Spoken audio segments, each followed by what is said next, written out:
Hello everyone, मैं हूं अनवर अहमद और आपका स्वागत करता हूं अहमद एकेडमी में। आज की इस वीडियो में हम लोग पढ़ने वाले हैं what is degree of polynomial. ये जो टॉपिक है हमारे class 10th mathematics chapter 2 polynomial का एक टॉपिक है।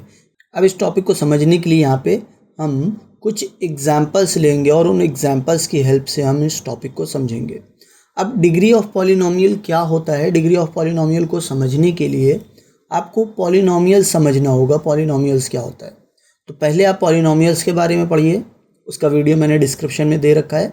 फिर उसके बाद आप डिग्री ऑफ पॉलिनोमियल को देखिए तो आपको ये डिग्री ऑफ पॉलिनोमियल अच्छे से समझ में आएगा। चलिए, अब यहाँ पे मैं डिग्री ऑफ पॉलिनोमियल को समझाने के लिए कुछ एग्जांपल्स की हेल्प लेता हूँ। जैसे कि पहला एग्जांपल है 45, दूसरा है x + 2, तीसरा है आपका 5x² + 7x - 6 और चौथा एग्जाम्पल है 9t³ + 3t²। फिर पांचवा एग्जाम्पल है 2p⁴ - t² + 5 और 6 एग्जाम्पल हमारे पास है 9xy + 2 और 7th एग्जाम्पल हमारे पास है 3y³ z² + 2y² z - 8y। तो इस तरीके से यहाँ पर हमारे पास कुछ एग्जाम्पल्स हैं। अब इन एग्जाम्पल्स को हम वन बाय वन देखते हैं। तो ये जो हमारे पास पहला एग्जाम्पल है इसमें क्या है, ओनली 45 लिखा है और ये एक पॉलिनोमियल है, ये हम लोग पहले पढ़ चुके हैं।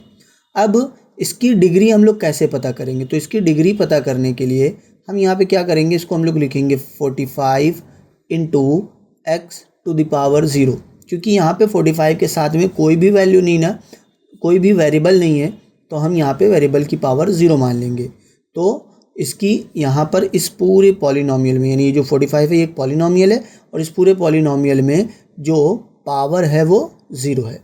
इसी तरह वेरिएबल की पावर 0 है।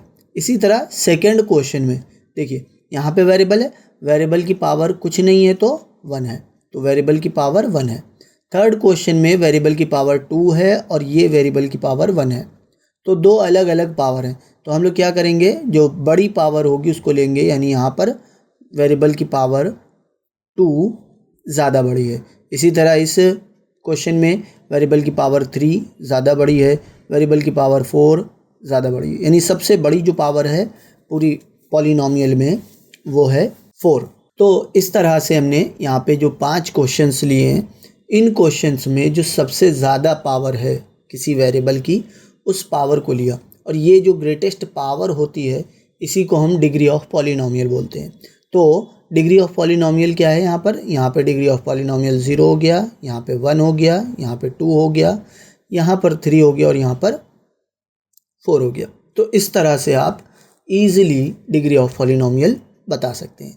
लेकिन जो क्वेश्चन नंबर 6 और 7 है, यहाँ पर हमें क्या करना होगा, यहाँ पर टर्म्स देखने होंगे। अब देखिए, ये पूरा एक टर्म है, ये पूरा एक टर्म है तो पूरा पॉलिनोमियल, लेकिन डिग्री बताने के लिए हमें एक टर्म देखना पड़ेगा और किस टर्म के पास ज़्यादा पावर है। तो यहाँ पे दो वेरिएबल है x और y, इसकी पावर 1 है, कुछ नहीं है तो इसकी भी पावर 1 है, तो टोटल पावर कितनी हो जाएगी 2। तो ये जो हमारी पॉलिनोमियल है इसकी डिग्री क्या होगी 2। और इसी तरह यहाँ पर ये जो पॉलिनोमियल है हमारे पास, इसमें भी हम लोग क्या करेंगे, ग्रेटेस्ट पावर निकालेंगे। तो देखिए, y की पावर 3, z की पावर 2, तो टोटल पावर आपके पास हो गई 5। यहाँ पर y², z की पावर कुछ नहीं है तो 1 है, तो टोटल पावर हो जाएगी यहाँ पर 3 और यहाँ पर टोटल पावर 1 हो जाएगी और ग्रेटेस्ट पावर 5 है, तो इसकी जो डिग्री होगी वो क्या होगी, 5 होगी। तो इस तरीके से आप, जब हमारे पास 2 वेरिएबल्स होंगे तो उन 2 वेरिएबल्स में अगर वो वेरिएबल्स एक साथ लिखे हुए हैं तो उनकी पावर्स को हम ऐड करेंगे, ऐड करके जो पावर आएगी वो आपकी डिग्री ऑफ पॉलिनोमियल कहलाएगी। अगर मान लीजिए एग्जांपल, अगर हम एक और ले लेते हैं यहाँ पे, जैसे 2x + 3y + 2 = 0, तो यहाँ पे डिग्री क्या होगी, इसकी भी पावर 1 है, इसकी भी पावर 1 है, ठीक है, तो डिग्री यहाँ पर 1 होगी। ओके, तो लगभग आपको डिग्री समझ में आ गई होगी।